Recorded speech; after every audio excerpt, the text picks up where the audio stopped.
Welcome to my channel. నేను doctor A Navaneetha, assistant professor DC department, Mahatma Gandhi institute of technology, Hyderabad.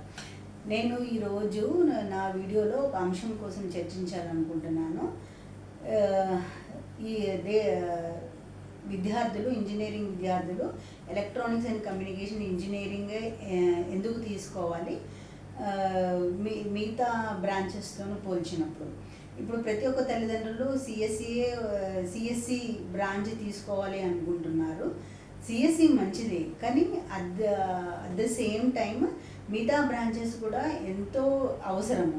ఇది ప్రపంచంలో ఉన్న సమస్యలను పరిష్కరించాలంటే అది శాస్త్రవేత్తలు, ఇంజనీర్స్ ద్వారానే అది పరిష్కారం అనేది జరుగుతుంది.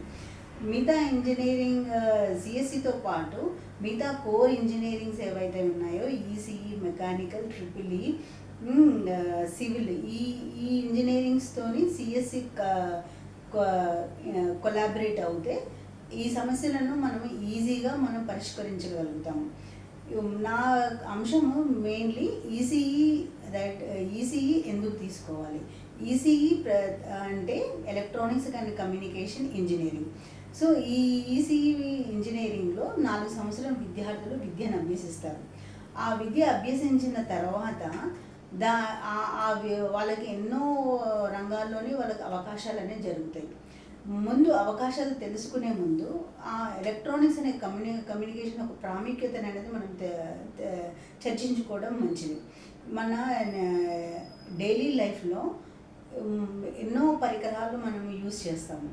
Example mobile phone, laptops, desktops, ACs, robots, ATM machines, microwave ovens, washing machines, ఈ అన్ని ఎలక్ట్రానిక్ గ్యాడ్గెట్స్ని తయారు చేయాలంటే ప్రతి సంస్థకి ప్రతి సంస్థలో హార్డ్వేర్ అండ్ సాఫ్ట్వేర్ రెండు యూజ్ చేస్తారు. ఇప్పుడు హార్డ్వేర్ అంటే చాలామందికి తెలియకపోవచ్చు. హార్డ్వేర్ అంటే నేను చెప్తాను. డైలీ మనము మన ల్యాప్టాప్స్, డెస్క్టాప్స్ అనేవి యూజ్ చేస్తాం. ఈ ల్యాప్టాప్, డెస్క్టాప్లో మనకి అందరికీ తెలుసు కీబోర్డ్ అనేది ఒకటి ఉంటుంది. కీబోర్డ్ ఒక హార్డ్వేరు, మౌస్ ఒక హార్డ్వేరు, మానిటర్ ఒక హార్డ్వేరు, మళ్ళీ తర్వాత నెక్స్ట్ ప్రింటర్ ఒక హార్డ్వేర్. సో ఇవన్నీ హార్డ్వేర్ కింద వస్తాయి. సో ఏవైతే ఈ హార్డ్వేర్ వర్క్ చేయాలి అంటే ఏం కావాలి, సాఫ్ట్వేర్ అనేది అవసరం. సో హియర్ ఈ హార్డ్వేర్ని పనిచేయడానికి సాఫ్ట్వేర్ అనేది యూస్ చేస్తారు. ఇప్పుడు మనిషి వర్క్ చేయాలి అంటే తనకి శక్తి అవసరం. ఆ శక్తి దేని నుంచి వస్తుంది? తను తీసుకునే ఆహారం పైన వస్తుంది.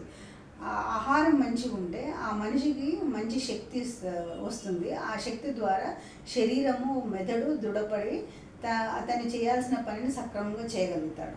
అదేవిధంగా ఒక సాఫ్ట్వేర్ మంచిగా వర్క్ చేయాలంటే హార్డ్వేరు ఎంతో నైపుణ్యమైన హార్డ్వేర్ని, పర్ఫార్మెన్స్ ఉన్న హార్డ్వేర్ని తయారు చేస్తేనే ఆ సాఫ్ట్వేర్ అనేది వర్క్ చేస్తుంది. మనము ఇప్పుడు కంప్యూటర్స్ తీసుకుంటే, జనరేషన్ ఆఫ్ కంప్యూటర్స్ తీసుకుంటే 5 జనరేషన్ ఆఫ్ కంప్యూటర్స్ ఉన్నాయి. ఫస్ట్ జనరేషన్ ఆఫ్ కంప్యూటర్స్ తీసుకుంటే, ఫస్ట్ జనరేషన్ ఆఫ్ కంప్యూటర్స్లో కంప్యూటర్ యొక్క సైజు, ఒక రూమ్ ఎంత సైజు ఉంటుందో అంత సైజు ఒక కంప్యూటర్ సైజ్ అనేది ఉండేది. ఆ కంప్యూటరు కిలోవాట్స్ ఆఫ్ పవర్ తీసుకునేది. అండ్ ఆ కంప్యూటర్ $1 బిలియన్ ఆఫ్ రూపీస్ని కాస్ట్ అయ్యేది. అదే ఇప్పుడు మనం 5th జనరేషన్ ఆఫ్ కంప్యూటర్స్ తీసుకున్నాం అనుకోండి. ఆ 5th generation of computers nothing but మనం ఏవైతే మొబైల్ ఫోన్స్ ప్రజెంట్ యూజ్ చేస్తున్నామో, ల్యాప్టాప్స్ యూజ్ చేస్తున్నామో అవి 5th జనరేషన్ ఆఫ్ కంప్యూటర్స్ కింద వస్తాయి. సో ఆ 5th జనరేషన్ ఆఫ్ కంప్యూటర్లో ఏవైతే ఫస్ట్ జనరేషన్ ఆఫ్ కంప్యూటర్లో సైజ్ ఆఫ్ రూమ్ ఉండేదో, ఇప్పుడు సైజ్ ఆఫ్ కంప్యూటర్స్ ఎంత ఉన్నాయి? మన ల్యాప్టాప్స్, మన డెస్క్టాప్స్, ఇవన్నీ మన చేతిలో మనము పట్టుకోగలుగుతాం. సైజ్ ఆఫ్ రూమ్ ఉన్నది మన చేతిలో పట్టుకునేంత స్థాయికి వచ్చాయి. ఏవైతే కిలోవాట్స్ ఆఫ్ పవర్ తీసుకునేవి milliwatts, nanowatts of పవర్కి తగ్గినాయి. ఏవైతే $1 బిలియన్ ఆఫ్ రూపీస్ ఉండేనో మనం థౌజండ్స్ ఆఫ్ రూపీస్లో తీసుకోగలుగుతున్నాం. ప్రతి సామాన్య వ్యక్తి అది ఆ, కొనుగోలే శక్తిని కొనుక్కోగల శక్తిని ప్రొవైడ్ చేయగలిగారు. ఏ విధంగా అది ప్రొవైడ్ చేయగలిగారు? ఒక ఒక కాంపోనెంట్, ఎలక్ట్రానిక్ కాంపోనెంట్ని ఇన్వెంట్ చేయడం వల్ల. ఆ ఎలక్ట్రానిక్ కాంపోనెంట్ ఏది? ఆ కాంపోనెంట్ ఇంటిగ్రేటెడ్ సర్క్యూట్ అని ఆర్ చిప్ అని అంటారు. ఈ ఇంటిగ్రేటెడ్ సర్క్యూట్, చిప్ లేకపోతే ఏవైతే ఈ అద్భుతాలు చూసామో మనము ఫస్ట్ జనరేషన్ నుంచి ఫిఫ్త్ జనరేషన్, మనం ఏవైతే ఇప్పుడు మొబైల్ ఫోన్స్ యూజ్ చేస్తున్నాము, రోబోస్ యూజ్ చేస్తున్నాము, ఏటీఎం మిషన్స్ యూజ్ చేస్తున్నాము, ఇవన్నీ మనకి మనుషులకు జీవితము అంటే సాఫీగా సాగేందుకు యూస్ అయ్యే యంత్రాలు మనకు అందుబాటులో ఉండేవి కావు. ఈ ఇంటిగ్రేటెడ్ సర్క్యూట్స్ వల్లనే అది సాధ్యమైంది.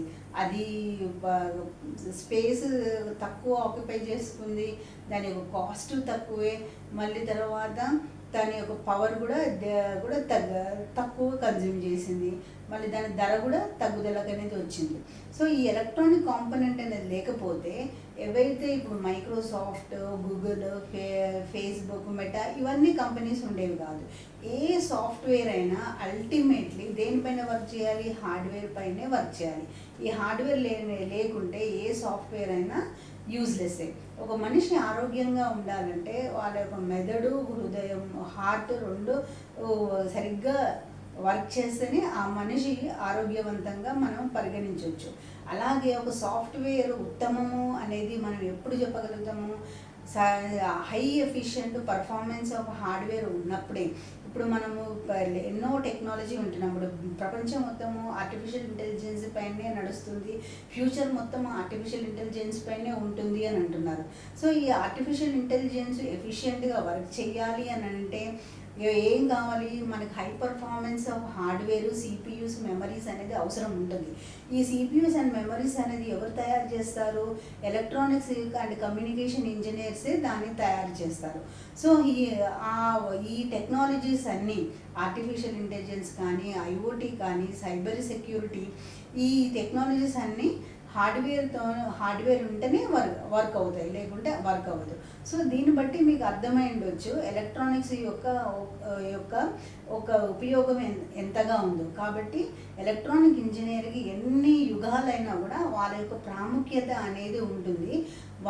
ఎలక్ట్రానిక్స్ ఉండటం వల్లనే ఎన్నో మన ప్రపంచంలో ఉన్న సమస్యలను మనం పరిష్కరించుకోగలుగుతాము. ఈ అన్ఎంప్లాయ్మెంట్ ప్రాబ్లం తగ్గించుకోవచ్చు. ప్రతి ఒక్క దేశము తమ యొక్క ఎకానమీని పెంచుకోవచ్చు. ఇప్పుడు ప్రపంచంలో ఉన్న మేజర్ ప్రాబ్లము మనకి ఎన్విరాన్మెంట్ ప్రాబ్లం ఉంది. ఎన్విరాన్మెంట్ ప్రాబ్లం గ్లోబల్ వార్మింగ్, ఆ ప్రాబ్లంను మనం తగ్గించుకోవచ్చు. పొల్యూషన్ ప్రాబ్లం తగ్గించుకోవచ్చు. ఇవన్నీ దేనితో సాధ్యమవుతుంది? ఎలక్ట్రానిక్స్లో మన యొక్క పరిశోధనను మనము ఇంప్రూవ్ చేసుకున్నప్పుడు, ఎలక్ట్రానిక్స్ అండ్ కమ్యూనికేషన్కి ఇంపార్టెన్స్ ఇచ్చినప్పుడు, electronics communication engineering with software సిఎస్సితో కొలాబరేట్ ఇంకెన్నో అద్భుతాలు అనేది మనము సృష్టించుకోగలుగుతాము. ఈ ఎలక్ట్రానిక్ ఇంజనీరింగ్ చదివిన విద్యార్థికి ఎన్నో రంగంలోని వాళ్ళకి అవకాశాలన్నీ కలుగుతాయి. ఇప్పుడు మనము సిఎస్సి వాళ్ళకి తీసుకున్నాం అనుకోండి, ఆ సిఎస్సి వాళ్ళకు ఓన్లీ సాఫ్ట్వేర్లోనే వాళ్ళు జాబ్స్ పొందగలుగుతారు. Like product based company and service based companies. Product based కంపెనీస్లో గూగుల్, అడోబ్, మైక్రోసాఫ్ట్ కంపెనీస్లో, ఇలాంటి కంపెనీస్లో వాళ్ళకి అవకాశాలు రావచ్చు. Service based company Infosys, TCS, Wipro, Cognizant ఇలాంటి కంపెనీస్లో రావచ్చు. సిఎస్సి వాళ్ళే కాకుండా ఈసీ వాళ్ళు కూడా సాఫ్ట్వేర్ కంపెనీ, అన్ని కంపెనీలు ఏవైతే సిఎస్సి వాళ్ళు వర్క్ చేస్తారో, అన్ని పరిశోధన రంగంలో ఎవరైతే సిఎస్సి వాళ్ళు వర్క్ చేస్తారో, ఏ ఇంజనీరింగ్ బ్రాంచ్ స్టూడెంట్ అయినా కూడా సిఎస్సి వాళ్ళతో సమానంగా వాళ్ళు సాఫ్ట్వేర్ ఇండస్ట్రీలో వర్క్ చేయగలుగుతారు. అందులోనూ సిఎస్సి వాళ్ళకి ఎంత ప్రాముఖ్యత ఇస్తున్నారో ఈసీ వాళ్ళకు కూడా అంతే ప్రాముఖ్యతనిచ్చి సాఫ్ట్వేర్ రంగంలో ప్రతి విద్యార్థిని తీసుకుంటున్నారు. కాబట్టి ఈసీ చదివితే ఈ సిఎస్సి అండ్ సాఫ్ట్వేర్లో రాదు అనేది మాత్రం అపోహ మాత్రం తీసివేసుకోవాలి.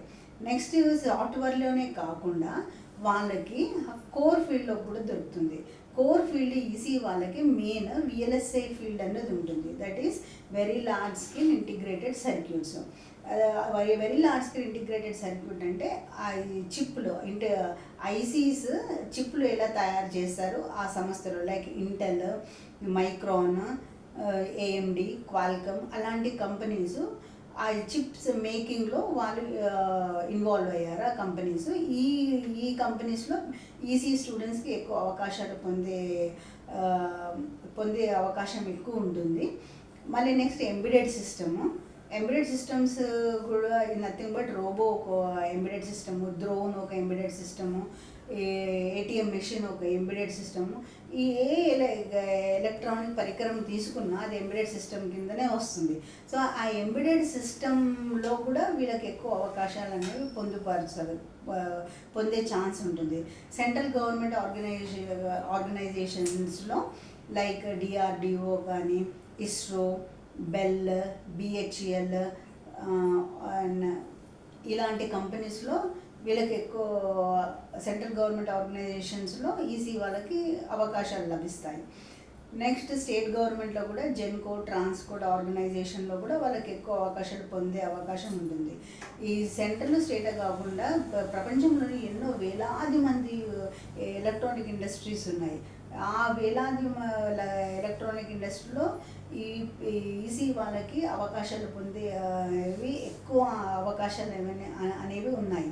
ఇవే కాకుండా వాళ్ళు టెక్నికల్ ఇన్స్టిట్యూషన్స్లో ప్రొఫెసర్స్గా వర్క్ చేయొచ్చు, శాస్త్రవేత్త రీసెర్చ్ ఆర్గనైజేషన్లో సైంటిస్టులుగా వర్క్ చేయొచ్చు, టెక్నికల్ ఇంజనీర్స్గా telecommunication like BSNL, Airtel, Jio అట్లాంటి టెలికమ్యూనికేషన్ ఆర్గనైజేషన్స్లో వర్క్ చేయొచ్చు. శాటిలైట్ కమ్యూనికేషన్స్లో వాళ్ళకి ప్రాముఖ్యత అనేది ఉంటుంది. కాబట్టి ఎన్నో విభిన్నమైన రంగాల్లోని కోర్ ఫీల్డ్లో వాళ్ళకి అవకాశాలు మెండుగా ఉంటాయి సాఫ్ట్వేర్ ఫీల్డ్తో పాటు. మరి ఇంకేంటంటే ఇప్పుడు చాలా యూనివర్సిటీస్ పిల్లలు ఈసీ చదువుకుంటూనే వాళ్ళు మైనర్ డిగ్రీ ప్రోగ్రామ్స్ అనేవి ఇంట్రడ్యూస్ చేశారు.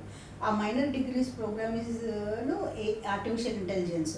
సో వాళ్ళు కోర్ చదువుకుంటూనే ఈసీ చదువుకుంటూనే వాళ్ళు సాఫ్ట్వేర్లోని లేటెస్ట్ టెక్నాలజీ, ఆర్టిఫిషియల్ ఇంటెలిజెన్స్ కోసము, ఐఓటీస్ కోసము, సైబర్ సెక్యూరిటీ కోర్సెస్ చేసుకుంటూ వాళ్ళు నైపుణ్యాన్ని పెంపొందించుకోవచ్చు. ఈ సెంట్రల్ గవర్నమెంట్ ఇండియాలో అవకాశాలు లభించాలంటే గేట్ ఎగ్జామ్ అనేది కండక్ట్ చేస్తుంది. అది మంచి ర్యాంక్స్ వాళ్ళకి వస్తే టాప్ ఐఐటీస్లో కానీ, ఎన్ఐటీస్లో కానీ, ట్రిపుల్ ఐటీస్లో కానీ, మళ్ళీ విదేశాల్లోని ఎన్నో యూనివర్సిటీస్ గేట్ స్కోర్ని కన్సిడర్ చేస్తున్నాయి. వాటిల్లో చదువు ఎంటెక్ వాళ్ళ యొక్క చదువుని పూర్తి చేసుకొని అక్కడ మంచి క్యాంపస్ ప్లేస్మెంట్స్లో వాళ్ళు మంచి ఉద్యోగాలు పొందే అవకాశాలు ఉంటుంది. అంతేకాకుండా వాళ్ళు స్టార్టప్ కంపెనీస్ కూడా మంచి నాలెడ్జ్ ఉంటే, మంచి ఐడియాస్ ఉంటే స్టార్టప్ కంపెనీస్ ఎస్టాబ్లిష్ చేసే అవకాశాలు కూడా ఎక్కువగా ఉంటాయి.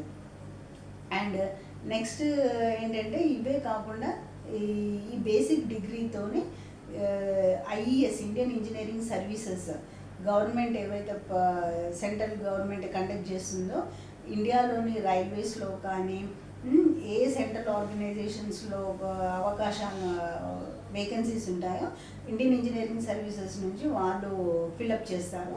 అక్కడ కూడా ఈసీ వాళ్ళకి ఛాన్సెస్ అనేవి మెండుగా ఉంటాయి. సో మెయిన్ ఉద్యోగం అనేది సెకండరీ. ఒక విద్యార్థి చదివేటప్పుడు ఫస్ట్ ఈ ప్రపంచంలో ఉన్న అద్భుతాలను, రహస్యాలను తెలుసుకోవాలనే కుతూహలం అనేది పెంచుకోవాలి.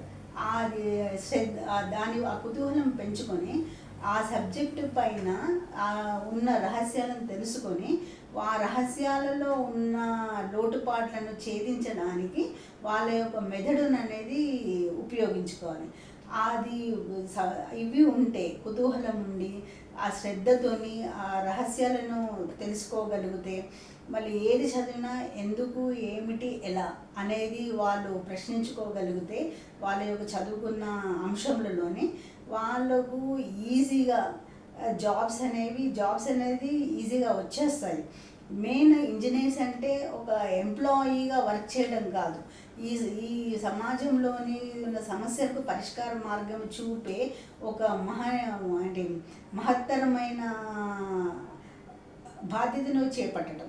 సో ఫస్ట్ వాళ్ళు జ్ఞానం అనేది పొంది ఏ ఇంజనీరింగ్లో చదివినా ఆ జ్ఞానము సంపాదించుకొని ఆ జ్ఞానం పొందిన తర్వాత వాళ్ళ జీవనోపాధి కోసము లేకుంటే వాళ్ళే 10 మందికి ఒక ఉపాధి మార్గాన్ని కలిగించి ఒక మంచి జీవితాన్ని అనేది ఏర్పరచుకోవచ్చు.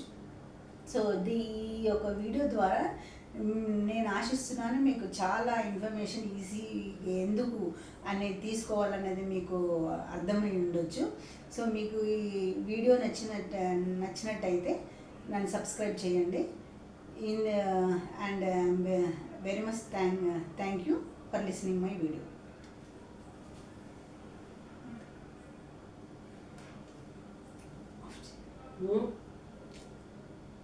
తీసేయాలా రెడ్ బట్